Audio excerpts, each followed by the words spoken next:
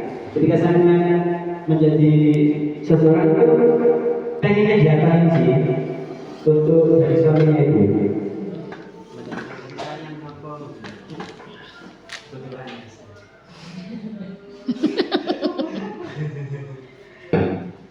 Kebutuhan kebebasan untuk apa? Perilaku dan pengertian. Baik, terima kasih kepada Bu Mila selaku akan kesukaan dan Bu Zia selaku BK. Jadi yang diberikan oleh Bu Mila dan Bu Zia tadi sudah sasaran yang ada di sini. Ketika saya menulis melakukan sesuatu perbuatan yang bertentangan dengan nilai kebajikan atau melanggar peraturan, hal itu sebenarnya dikarenakan mereka gagal memenuhi kebutuhan dasar mereka. Next. Nah, ini kebutuhan manusia itu adalah yang pertama yaitu benda hidup, yang kedua adalah mendapatkan kasih sayang dan rasa diterima, kemudian yang ketiga adalah penguasaan, yang keempat adalah kebebasan, dan yang kelima adalah kesenangan. Next. Lagi ada tingkat seperti itu. Di sini diciptakan ibu guru wali kelas kelas 10 sedang bingung menghadapi ulas salah satu mungkin di kelas 9 Tommy. Jadi nama siswa ini adalah Tommy. Beberapa anak telah menemukan Tommy yang seringkali tidak berkenan siang mereka dengan paksa. Nah, jika Anda menghadapi situasi seperti Ibu Zulekha, apa yang akan Anda lakukan? Menurut Anda, kira-kira apa alasan Doni melakukan hal itu? Monggo terus.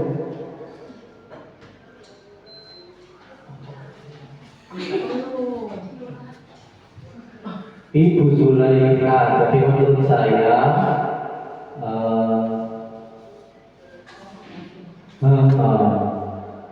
jadi di situ mungkin kalau kurang diperhatikan di rumah, mencari perhatian karena mungkin belum punya kekasih, meminta perhatian kepada Ibu Zulekha. Jadi harapannya guru juga menjadi orang tua kedua bagi siswa dapat mengetahui kebutuhan anak, baik kebutuhan dalam belajar maupun kebutuhan dalam psikologis anak. Seperti ini. Oke, tepuk tangan. Sekarang Bu Ani, monggo. Ketika Bu Ani menghadapi situasi yang seperti Bu Zulekha, apa yang buat dilakukan? Menurut Bu Ani, kira-kira apa alasan dari melakukan hal itu? Mungkin karena Tom itu butuh perhatian ya, baik dari lingkungan sekitarnya atau dari lingkungan di rumahnya. Sehingga ketika dia memerlukan bekal, orang tuanya juga memperhatikan. Sehingga dia mencari perhatian lain dari sekelilingnya, yaitu dari teman-temannya. Seperti itu, mudah mungkin solusinya ya orang tuanya bisa dipanggil untuk bisa diberikan perhatian. Mungkin ya tadi, mungkin karena orang tuanya kurang perhatian. Kemudian untuk lebih memperhatikan anaknya lagi dengan cara memberikan bekal seperti anak-anak yang lain, sehingga tidak menyusahkan sekitarnya, teman-temannya, dan juga ya dia merasa sudah apa yang dia inginkan, apa yang dia butuhkan sudah terpenuhi dengan memperhatikan diperhatikan oleh orang tuanya, dan di sekitarnya juga tidak merasa terganggu. Terima kasih. Tangan buat dua. Oke, mungkin sekali Pak Zahidi bisa menambahkan apa yang bakal lakukan ketika menemukan kasus seperti ini, Pak? Oh ya, kalau menurut saya ini Tommy sebaiknya berbicara dulu dengan orang tuanya dengan cara menilai bahwasanya teman-temannya itu semuanya punya bekal. Jadi bisa curhat dulu kepada orang tuanya.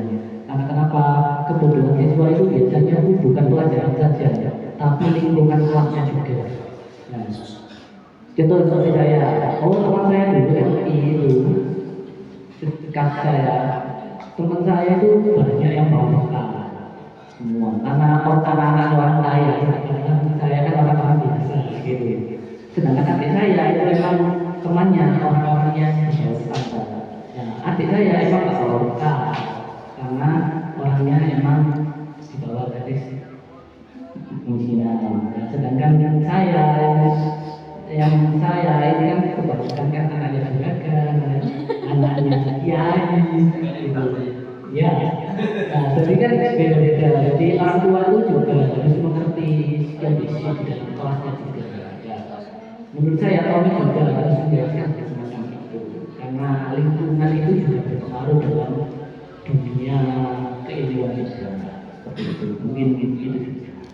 Ya, terima kasih. Buat jadi sudah sesuai jawaban dari Bu Ani dan Pak Zainuddin. Terima kasih. Kedua selanjutnya, Next. nah ini adalah alasan-alasan yang sesuai tertulis pada kebutuhan dasar tadi ya. Ada berapa tadi? Ada 5. Jadi kemungkinan yang pertama itu karena dia dilahirkan dan orang tuanya tidak membawakannya bekal manusia. Maka kebutuhan dasar yang sedang berusaha dipenuhi oleh Tommy adalah kebutuhan untuk bertahan hidup. Ya, jadi kalau diumpamakan dengan kita ketika berada di hutan dan tidak ada makanan sedikit pun, maka ketika menemukan nasi lalu berbus itu kita tidak perlu berpikir panjang ini punya siapa. Ketika kita lapar sekali 2 hari tidak makan dalam hutan, kemudian menemukan makanan, itu kita berpikir apa tidak? Jelas lalu kita makan. Ilmu fikih yang ada di otak kita ini tidak berlaku. Ya. Bahkan ada istilah kotok atau bahkan temuan. Itu kan wajib diumumkan selama 1 tahun. Ya. Tapi kalau selesai berarti tidak berlaku. Maka yang kita lakukan adalah seperti yang dilakukan oleh Tommy, yaitu untuk bertahan hidup. Yang kedua adalah seperti itu. Kemudian selanjutnya adalah posisi kontrol restitusi.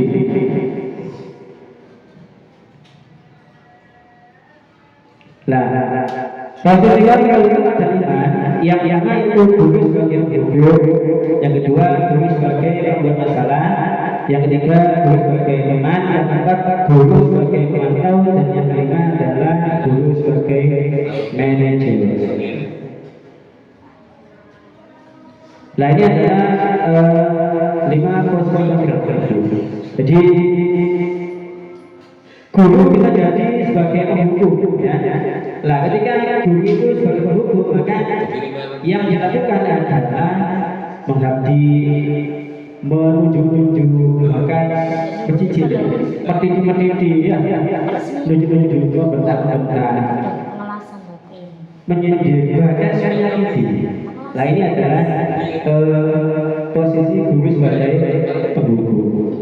Dan biasanya yang dikatakan oleh guru ketika sebagai penghukum itu kalau kamu tidak melakukan awas, Rasa. awas waspadanya ya, gak adalah guru seperti itu.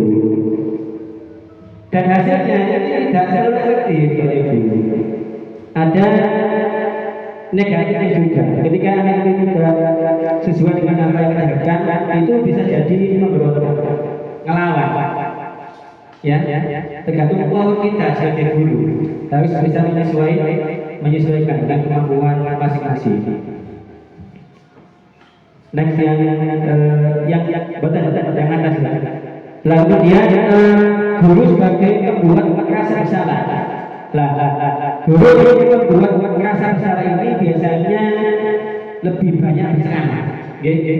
Sering diskusi, ceramah wakil, memberikan solusi-solusi, memberikan ceramah kepada anak, seperti begini, seperti begitu.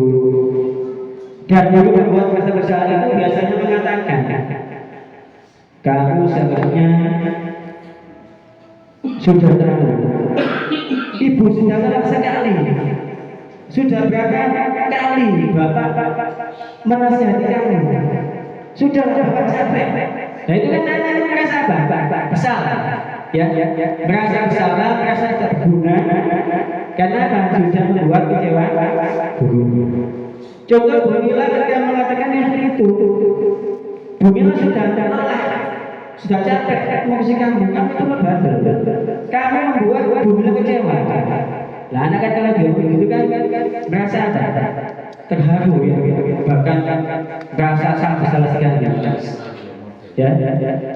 Lah hasilnya itu ya tidak serang ada sisi negatifnya. Itu kadang-kadang untuk menyembunyikan menyembunyikan apa perbuatannya, karena apa? Takut diketahui oleh gurunya, takut membuat gurunya kecewa lagi ini.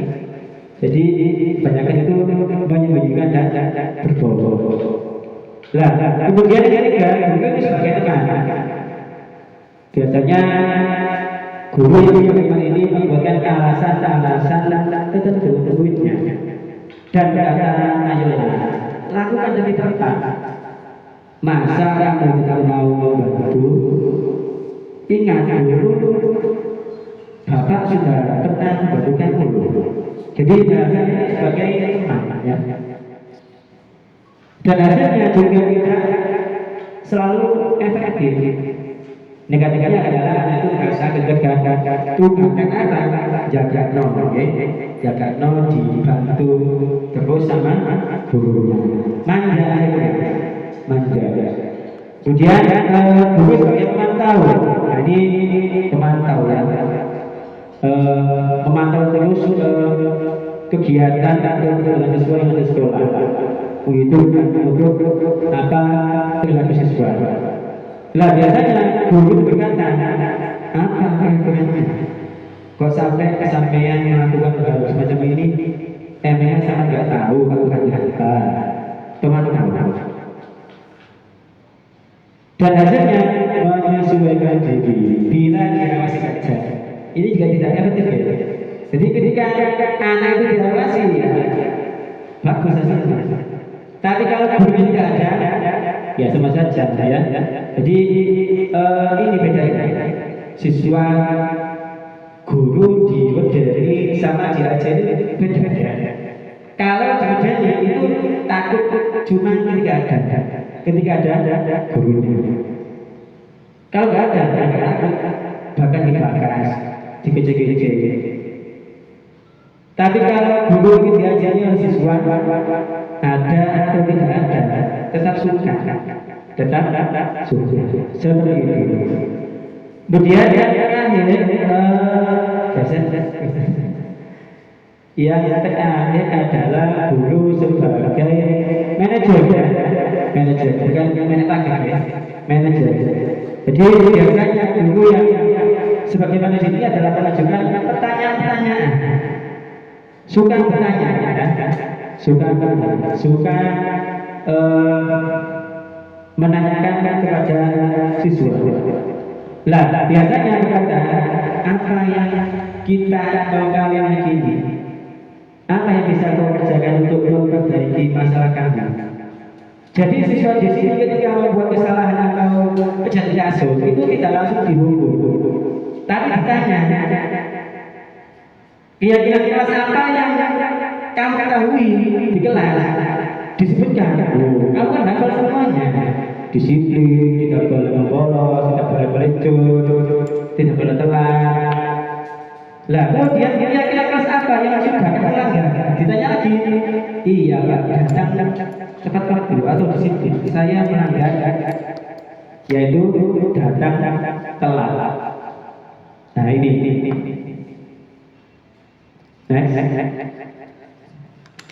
Lalu dia ada posisi kontrol restitusi. Dari kelima posisi kontrol, mana yang lebih Bapak Ibu sukai? Yang mana? Pengguru atau pemantau atau teman atau manajer? Yang mana saja? Iya. Jadi guru manajer guru dapat berbuat sesuatu bersama murid, mempersilakan murid bertanggung jawab dan mendukung murid akan dapat menemukan solusi. Jadi ketika siswa itu melakukan sebuah kesalahan itu tidak usah dihukum, dipanggil empat mata. Jadi tidak diisi-isi, tidak dibully, tapi tujuannya itu adalah menemukan solusi. Entah itu yang memanggil wali kelas atau kakak kesiswaan atau BK atau kepala sekolah seperti itu.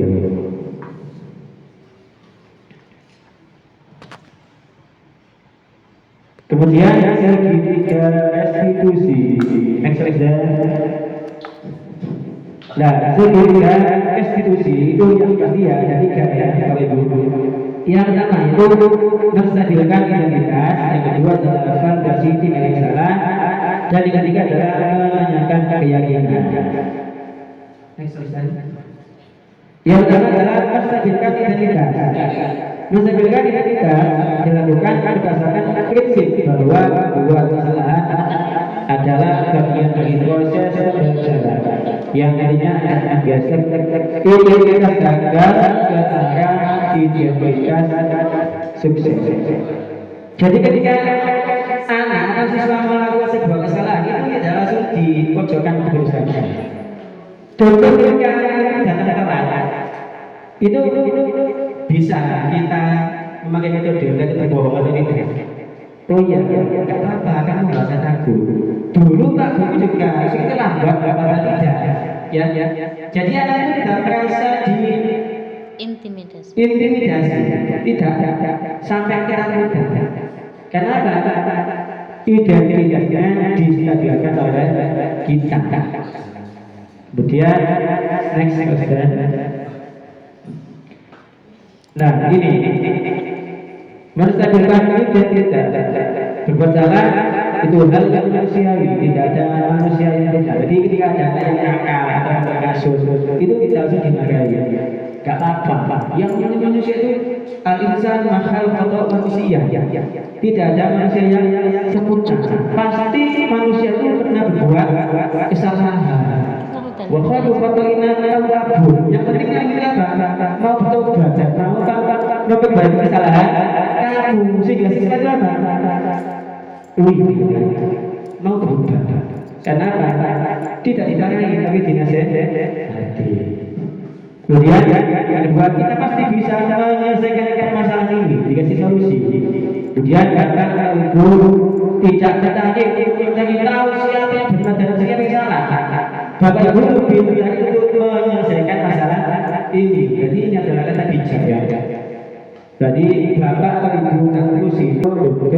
menstabilkan identitas supaya anak yang berbuat negatif bisa geser menjadi berbuat positif seperti itu. Kemudian yang kedua, validasi tindakan yang salah. Validasi tindakan yang salah dilakukan berdasarkan prinsip bahwa kita berlaku berupaya memenuhi suatu kebutuhan tertentu sehingga memberitahu atau yang kedua bergeser dari kemudian mulut respon instruktif kita akan lebih mengenali dan menemui kebutuhan murid atau Nah ini adalah contoh validasi tindakan yang salah. Seperti yang saya katakan kemarin waktu kalian dari setelah yang pertama tadi ini yang kedua validasi tindakan yang salah. Biasanya guru itu mengatakan kamu pasti punya alasan kenapa kamu melakukannya. Jadi ketika Anda membuat satu kasus itu tidak dimarahi tapi ditanya kamu pasti punya alasan tertentu. Mengapa kamu kok mengambil makanan teman kamu? Apa alasannya? Iya, alasan tidak ada apa? Oh, manfaat. Iya. Berarti kamu punya alasannya. Ya, kemudian apa yang penting bagi kamu? Ditanyakan. Yang paling penting itu apa? Kemudian kamu boleh tetap berusaha menjaga sikap itu, tapi tolong tambahkan sikap lain yang baru. Jadi ketika siswa tidak bisa menghilangkan sikap negatifnya secara langsung, ya nggak apa-apa, lanjutkan saja, lakukan. Tapi apa? Tambahkan sikap yang positif yang baru. Ya. Kemudian dilakukan dengan memenuhi pertanyaan yang mana pada murid atau anak untuk menunjukkan motivasi secara intrinsik sehingga memungkinkan keyakinannya dengan tindakan yang salah. Next. Nah ini ada contohnya ketika guru menggunakan keyakinan biasanya mengatakan apa nilai yang kita percaya di sekolah kita, nilai-nilai keyakinan yang kita sepakati ini apa? Ditanya. Jadi ketika siswa melakukan sebuah kesalahan atau kasus ini ditanya. Di kelas kita sudah membuat keyakinan sampai masih ada tidak keyakinan kita ini Pak hafal disiplin dan yang lain sebagainya. Oh iya. Kemudian keyakinan siapa yang sudah kamu langgar? Iya Pak, saya mengganggu teman saya. Oh gitu ya. Kemudian ketika kamu melakukan itu kamu menjadi orang yang seperti apa? Ditanya. Ketika kamu melakukan hal itu, kamu itu seperti apa? Ya seperti orang yang tidak mempunyai akhlak. Kan kayak saya mengganggu teman saya. Oh iya. Kalau kamu sudah tahu itu tidak benar, kenapa kamu lakukan?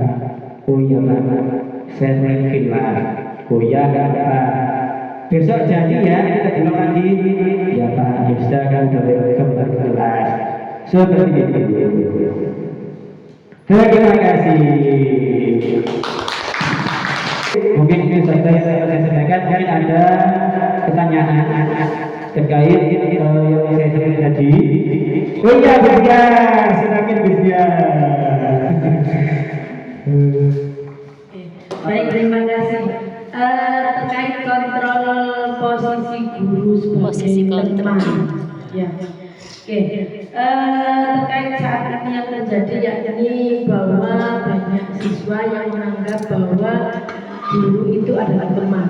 Nah, di posisi ini bagaimana caranya agar siswa tersebut tetap menganggap guru adalah sebagai yang terbaik dan tidak diremehkan. Bagaimana kita menyikapinya? Terima kasih. Oke, pertanyaan bagus ya. Oke, terima kasih Bisya.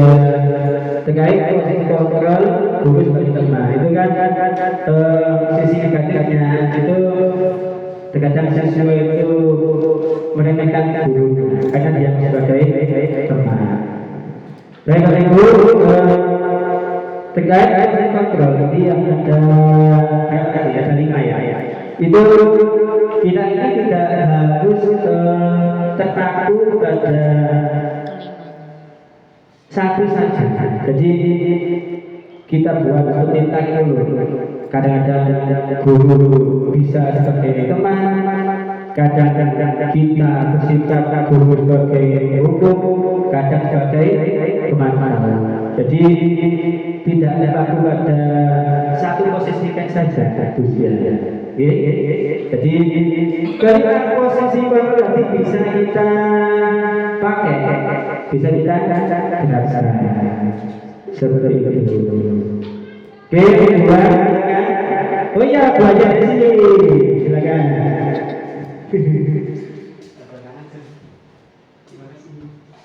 Terima kasih Pak Fatih atas kesempatannya. Ini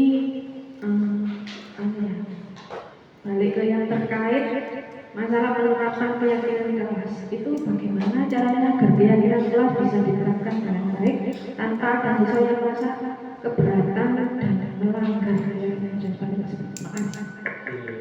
Terima kasih guru. Oke, guru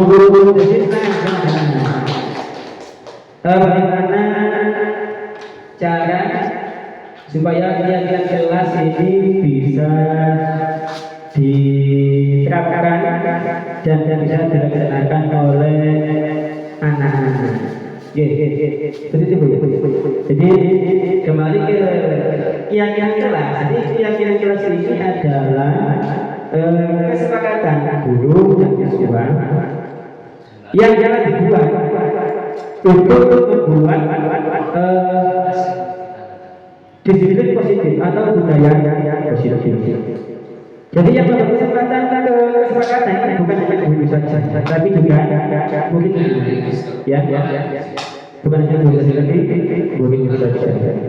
Jadi ketika ada siswa yang mau melanggar atau tidak menjalankan itu, siswa itu akan berpikir dua kali. Oh iya, kan saya sendiri yang membuat yang kelas sama dengan bapak atau guru.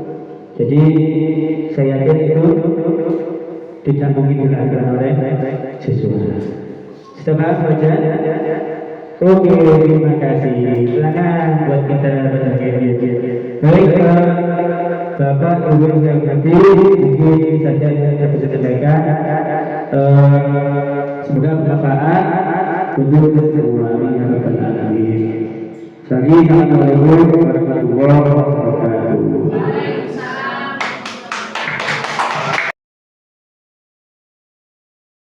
Assalamualaikum warahmatullahi wabarakatuh. Baik anak, pada hari ini Pak Batik mengajak kalian untuk membuat keyakinan kelas. Kalian ada yang tahu apa itu keyakinan kelas? Tidak tahu? Di keyakinan kelas itu adalah kesepakatan antara guru dan murid yang telah dibuat untuk membentuk disiplin positif yang ada di sekolah.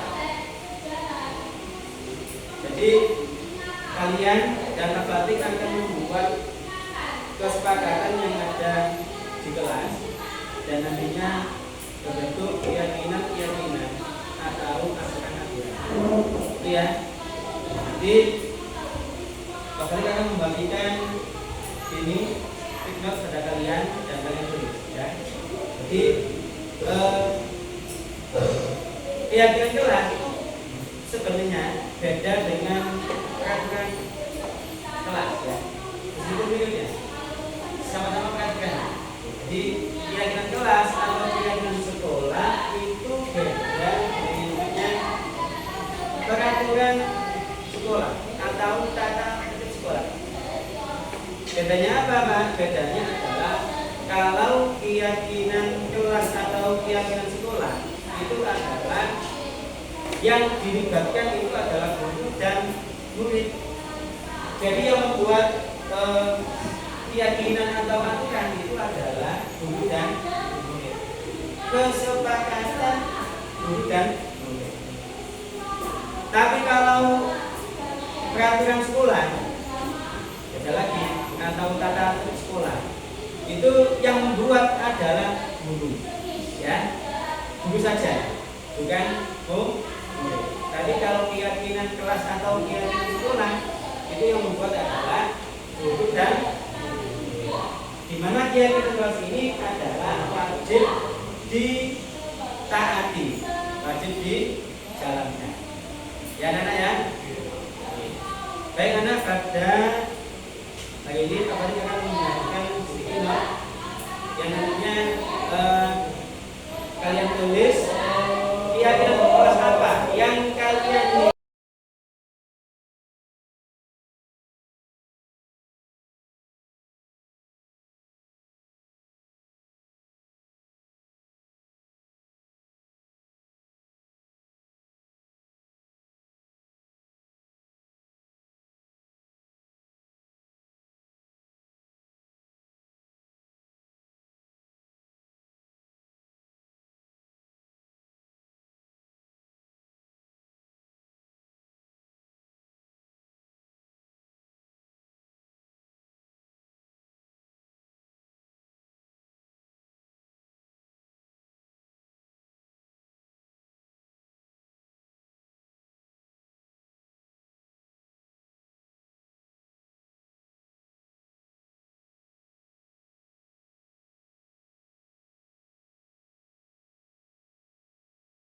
waktu dan di situ setelah kalian menulis keyakinan kelas yang sudah kalian tulis, sekarang Pak Fatih minta kalian tanda tangan sebagai bukti kesepakatan keyakinan kelas yang sudah kalian tulis.